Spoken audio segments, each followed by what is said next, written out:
Tech Cocktail Sessions, educational and inspirational talks from experienced startup founders, entrepreneurs, and thought leaders.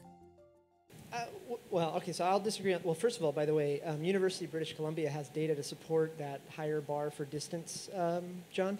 The thing I would say, though, is that, like, if somebody's reaching out to you from a VC firm, 9 times out of 10, that's an associate that's never going to write a check and is basically not worth your time unless you want to practice pitch. Which is worth doing. Which, if you have the time. Yep. So how do they If you get press, you're going to get calls. If somebody writes about you, anybody writes about you, some associate somewhere is going to reach out, and they're going to say nice things like, "Hey, you seem to be doing cool things. We should hang out." Da, da, da. 9 times out of 10, right? Sorry if anybody's an associate in here. Actually, a bigger trend in the industry has been this trend of basically lots of partners at VC firms. 9 times out of 10, most of them are sort of partners in name, but not necessarily. But the point is, though, it's because smart entrepreneurs started to realize that associates aren't worth talking to, and you had to go find somebody that was a partner, and it's sort of another dirty secret in the industry. But that's neither here nor there. I'm going to disagree with Paul again. Oh, we're going to fight. If you could, and look, associates are the gatekeepers in the venture capital funds, and for you to diss them and say they're irrelevant, you do it at your own peril. Because they're the ones who are going to decide if a company gets past their screen and gets to the level of the decision maker. If they're calling you, maybe they're just gathering information. That may be true 9 times out of 10. But you know what? If you can wow them, you get past that screen. So it's better than knocking on the door and having them say no. All right, in the back here.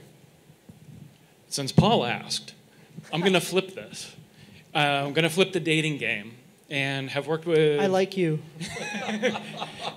So have worked with an awful lot of startups that are pre-funding, post-funding, some that have been in really bad relationships with their VCs, and have gone to VC friends of mine and said, hey, and they have worked to get them out of that.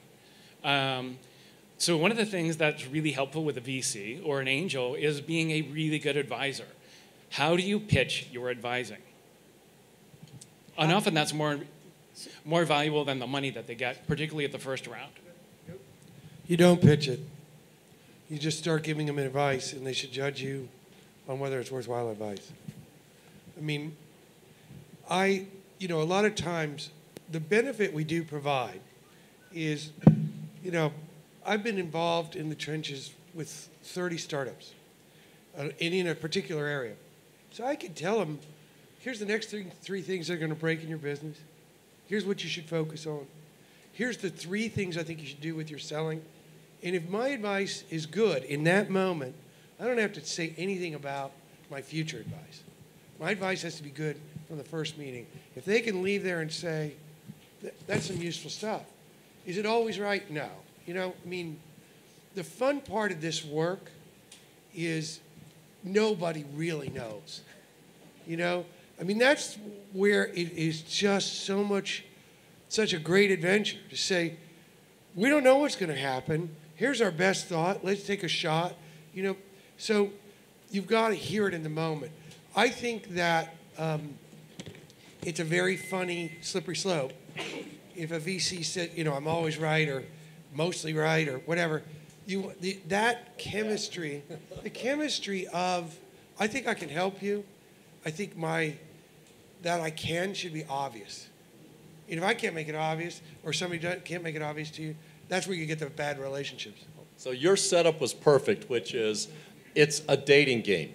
And it really is. And you need to understand that if we're going to get to the point of offering you a term sheet and actually investing in your company, you've probably interacted with 3 or 4 of our partners over 6, 8, 10 different meetings, over time, diligence, and all that stuff.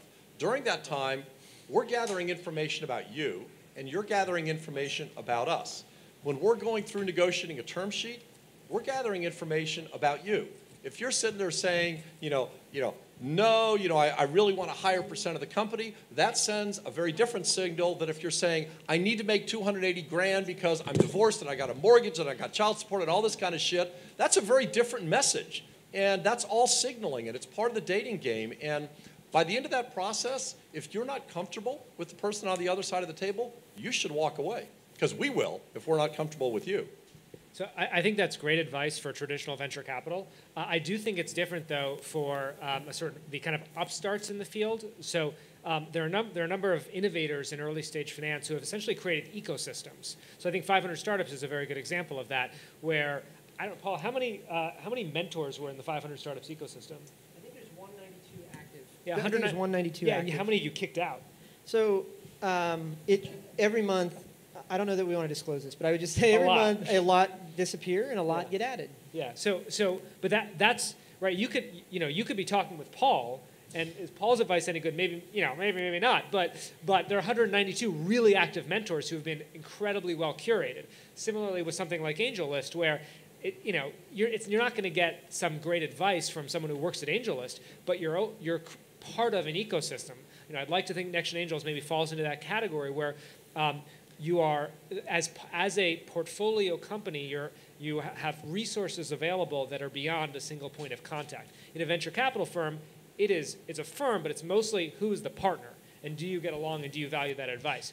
But there are other investing sources that have a very different kind of value proposition, and you have to evaluate them in different terms. Yeah, I mean, I think the way I would look at this is that you should pick. Okay, so let's assume for a moment that you have your choice of investor. Okay, if that's true, I think the filter you should use is you should pick your VC like you pick your lawyer. You're only really ever talking to them when things are going really well or really shitty.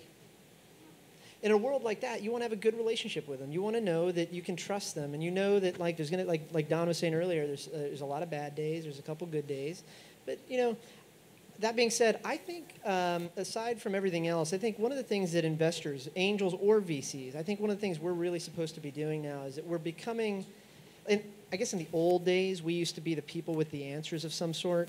I think our role has shifted a little bit, and we're becoming more like an API to additional capital and functional expertise.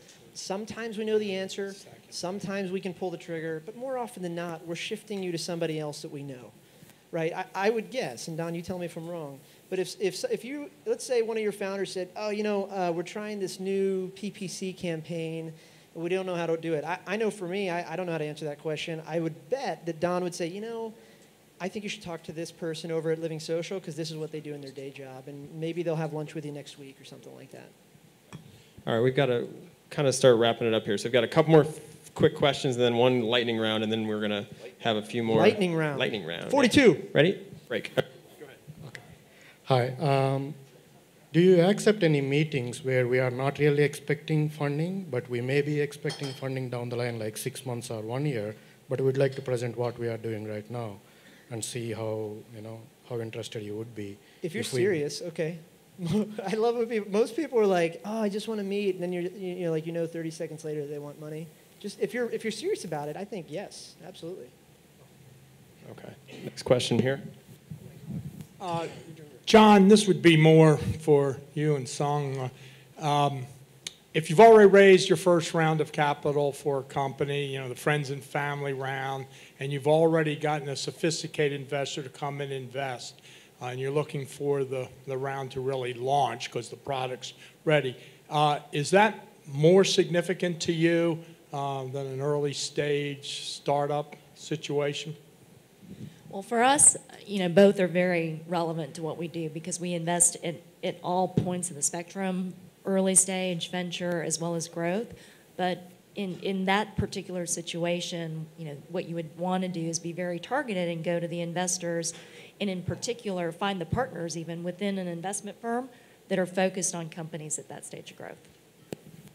And Bill, what I would add to that is the stage of the company and the sort of the maturity of the product to us, what that translates to is the size of the check we're generally going to write and the odds we're going to assign to the pool of companies like that they're going to raise additional capital. And let me translate that. So if it's a cold business plan start that's raising a $500,000 true seed round and we're going to put in $250,000, we're going to assume that 3 out of 4 of those crash and burn. And we might reserve 500 additional capital for that, because on average across 10 companies that we do that in, that's going to be another $4 million or so for each company that succeeds or so.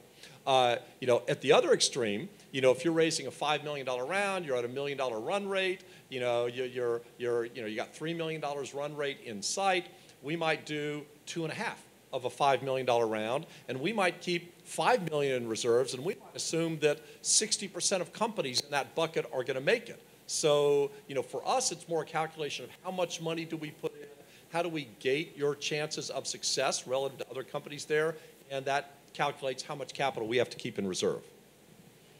Okay. And one other point on that, for companies that really are at the growth stage, excuse me, depending on where you are, the investment profile is, there are kind of bookends to it. A company could be so big that it actually doesn't make sense for somebody in our space, a growth equity investor, to write a check, because the exit opportunities, this goes back to understanding, a little bit about the economics, about how funds work.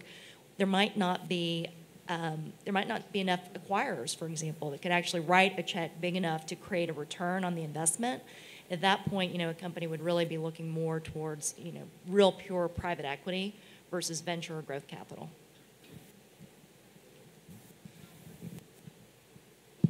All right, we've got one more question, and then we'll go over here. So it's cutting into your opportunity to have cocktails. If you guys want to vote, this is very democratic. We can continue to ask questions. But if you can do that too. So the mic wants to drink, I think. Yeah, I think we had a question about valuations here. Hold on one second, and then I'll go to you next. Okay, changing the framework just a little bit. When you're looking at the various stages of startups versus from an angel and from a VC perspective, how do you do your valuations? And then let's say if you're going to give $250,000, what percentage of the company do you want? How do you help people to? This is really what people need to know. How do we negotiate with you so we protect ourselves? You want a lot of the company, but at the same time, we want to make fair to all the other people who've been with us. So what are some techniques that you would say when you come in, you want to talk about valuations and ownership perspectives? I think you go to one of the lawyers that does a lot of venture capital deals, describe yourself, and solicit from them what would be a fair valuation. So, because we're making it up, okay? I mean, you give us made-up numbers, we give you a made-up valuation. $2 million. Right? So, that's the trade. But it is to be normative too, right? Certain sectors are hot. Home automation software is hot. Mobile payments are hot. If it's hot, that in simple terms, an A round is going to get a higher price. But Cooley would be, as an example, or DLA or Greenberg Traurig, a bunch of these firms, local firms, good firms. You went in and said, "This is who I am. This is where I am. What are the prices?" You get a very good idea. I mean, it may be 3 to 6, or 4 to 7, or 10 to 15, but it'll be a reliable range. Just don't be the first person to bring up price with us. So let me make it real simple. You're either going to be a price maker or a price taker. You're a price maker if you have 5 groups that want to give you money, if your company's taken off like a rocket ship, if you're in a really hot space. You can dictate your terms within the high end of a range that Don kind of described. If you've got one party kind of interested and might want to give you some money, you're a price taker, and you really don't have a lot of negotiating room. Your negotiating room is to say no. Yeah, I mean, sorry, were you done, John? So definitely talk to the attorneys. Before you even go down that path, the good news is that more and more of this stuff is transparent, right? So you can go to AngelList, again, AngelList. You can go to angel.co/valuations, and you can start to look at a lot of data, actual anonymized data on deals that are getting done. Now, the data set is pretty good for early stage, not so good for later stage, so that there's that.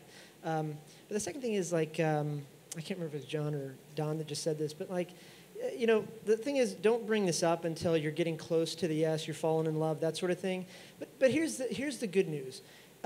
Nobody on this stage is going to screw you.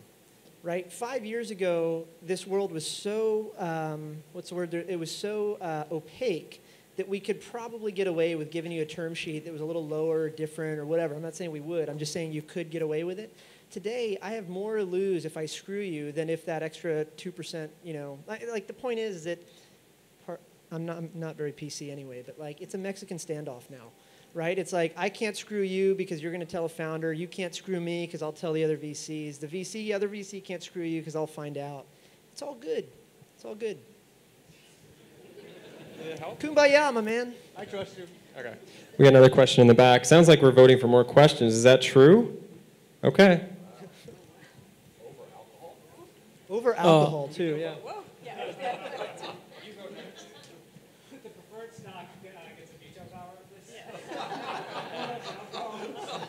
Supermajority.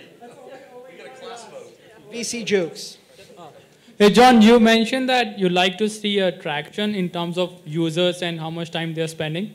But is that more for the B2C startups? Like, how does it translate for business-to-business startups? Translates perfectly to business startups. So, you know, I have a saying that I use all the time in my investment committee meeting, and my partners are sick of it, but it really matters, which is there is sell to and there's sell through. So many companies think the job is done in the enterprise when they've made the sale to, you know, the head of HR or to the CFO or to the VP manufacturing who's going to install the software. You know what? Your job's just started.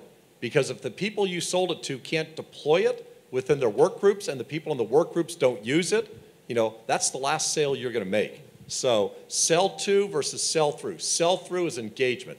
How much are they using it? You know, that to me is more important than the sale that you've made. I see tons of, you know, presentations that come in that have a logo chart that say, these are all of my customers, or these are all of my customers that are in the pipeline. And then when I say, well, you're doing $43,000 this year in revenue, and you've got 17 Fortune 500 companies up there, you know, something's, either you have a really small market or you have a really low price point or something's wrong here. And then you look at it and you look at actual engagement, it's terrible. And I think Facebook and the Apple and the Android ecosystem have really artificially inflated the value of a user. And the thing we really look at is the activity of that user. Okay. A few more questions and then we're wrapping up. Hi. Carrie Devra, the Center for Copyright Integrity. Just on the dating metaphor, you really know within seconds whether anything's going to happen. More so, content is king. Bill Gates said in 1996 that content is king. He also said that content providers must be paid. That's not what happened in this time with technology and impacting copyrights, trademarks, artists, photographers. When you fund your companies, are you considering giving them a little bit of a tutorial on needing to value copyrights, intellectual property, and identity, and not possibly bring a suit against the company? Okay, what are your thoughts on copyright and trademarks? It's something that we actually look at to make sure that they're not in violation on a lot of different regulations that whatever technology is being put before us. So whether or not it's, you know, we've had some recently come through that had, you know, photos that could be shared, or, you know, being able to capture it in a new, different way and put it in a different way. So we always ask to make sure that we ourselves, as part of the due diligence, want to make sure what the copyrights, what the trademarks, what the various sharing mechanisms for, what is aggregate versus what is individual, what can be forwarded, you know, all of those aspects. That's part of our own due diligence that we do. And then if they haven't, you know, what's you know, not alarming is, do you have any lawyers that you'll be working with? No. I mean, that's a red flag for us immediately, that they haven't thought through the legal implications of what their business practice is going to, or what their business is going to be doing. So we have, you know, mentors that are lawyers that can work with them, but want to make sure we're protected as well. We'll always talk with the company about their IP strategy. But, you know, patents can be like seatbelts on an airplane. I mean, they're of limited use. That was good. That was good. Good one. Yeah. That's the best one tonight. No, I'm telling you, hit the ground at 500 miles an hour. Let's see, there's no seatbelt made. But you know what's really important is trade secrets.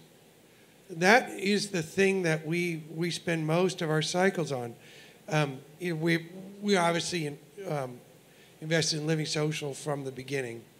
And it turns out that both Groupon and Living Social developed identical trade secret systems to predict what deals would sell in what market. And the companies got to know each other through the years well enough to determine that they had both developed this trade secret stuff that never's been exposed in the open marketplace by either company. So it was very interesting because they both had watched the other closely and competed every day and had some sense that they must have a system like their own, but nobody would ever confirm it.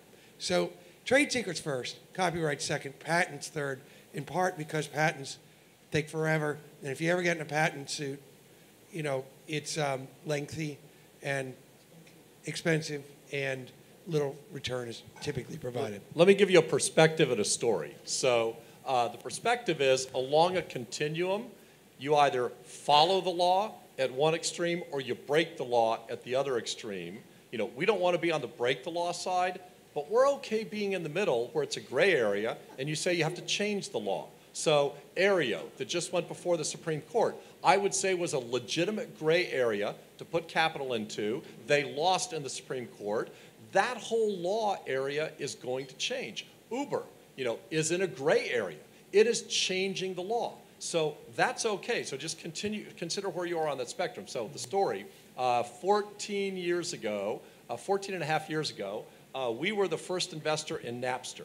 We put $100,000, you know, with John and Sean Fanning, and we basically said, we were working with Greenberg Traurig at the time. We said with their media group in Atlanta, we said, you can only take this if you're going to follow the guidelines that we're going to give you. So they took the $100,000. The next day, we sent them this long thing from Greenberg Traurig. 48 hours later, they wired the money back because they refused to follow them. That was the right decision for them, and it was the right decision for us. All right, I'm going to keep moving along here. We've got a few more, and then you guys want to get some cocktails, right? Is that pretty much a consensus here? Okay. John, you had made a comment about working founders, and the interpretation was that if you have a day job, then you're not serious, and why should we invest in you if you're not interested, serious about your own startup? But the fact is, some startups take longer than a few weeks to develop. I mean, sometimes it takes months and years to work on an idea. And the only way you can fund that effort is by keeping your day job and bootstrapping your startup. I guess my first question is that a uniform opinion across the board that if you're a working founder, then we're not going to be interested in funding? Well, what you just said is perfect. Keep your day job, work on it at night, bootstrap it, and then at the point you really think you've got something and you're going to devote full time to it, devote full time to it. Yeah. But don't come to us and ask for our blessing, by giving you money and saying, yeah, that's a good idea. Let's give you some money and give you the comfort to leave your day job. You got to take a risk. Agree. Yes, my high school student 4 years ago, started, put an app up on the App Store. Big deal. You can have a lot of people doing that. It's not necessarily a big business. A lot of stuff takes time to incubate. You're right, but you can do that while you have a full-time job. Somebody told me, I tweeted something out, I'm stealing from somebody else, and I'm forgetting his name now, but somebody told me that equity is proportional to the risk you take, not the work you put in. Does that make sense? And it's an interesting way to think about things, right? Because if you're not willing to take that risk, you could find other financiers. By the way, VC is not the only way you can raise money for your company. It's just probably the most visible, but there are other ways to do it. But I would think about it that way. Equity is commensurate to the risk you take, not the work you put in. But that's one of the things. One of the ways to actually raise money is finding a day job and not trying to... Yeah, totally. Yeah. All right, we're going to move along here. Or file for a grant. You just need to have a really good pitch. Science oriented. Science.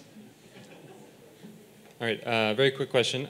Just curious to know your all kind of funding priorities right now, areas you're really excited about, areas you're kind of looking at to see if maybe our ideas, our projects that we're working on are good fits for you and really kind of in line with what you're doing.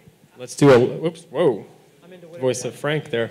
Let's do a lightning round on that, because I think that if you could just do it quickly, what are you interested in? 3 areas. One is the business of healthcare, which is actually lowering the cost and changing the doctor-patient relationship. Number 2 is lowering the cost of higher education, not by going all online, but by integrating online with the traditional campus. 3 is the integration of cybersecurity and privacy, particularly with regard to offensive countermeasures that corporations will take in the next 5 to 10 years in the cyber area against attackers.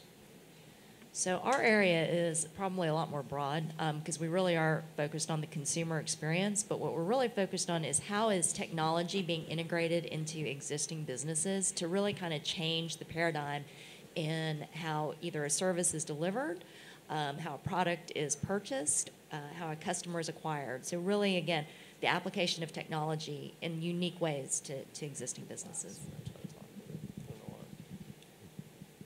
So for CIT, technology company in Virginia, for Next Gen Angels, it's very, very broad. But what is helpful is if your company can benefit from our network.